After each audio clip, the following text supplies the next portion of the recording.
Now that you've had the Vector mounted on the machine, you have your mounts here. The Super L, it's similar from machine to machine.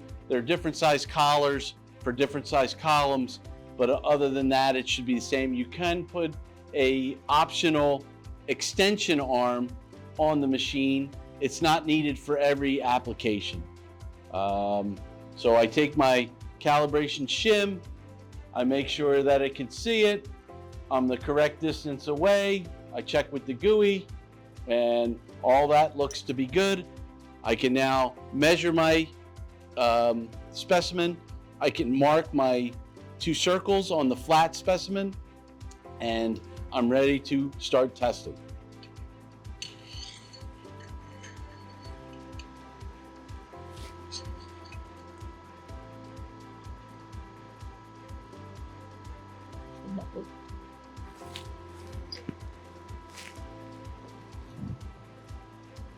Once the specimen's in, the laser automatically shuts off, and I'm check my GUI.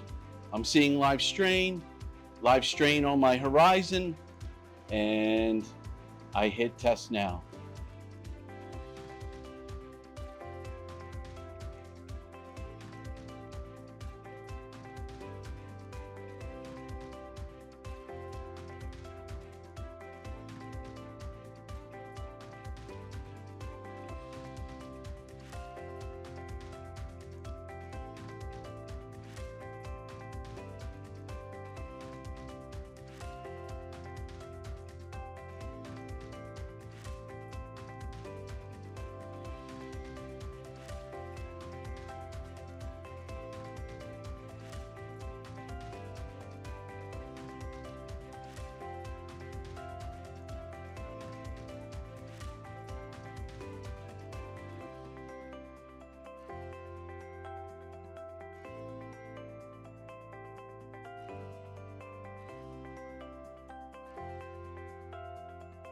All right, it's starting to neck down, boom.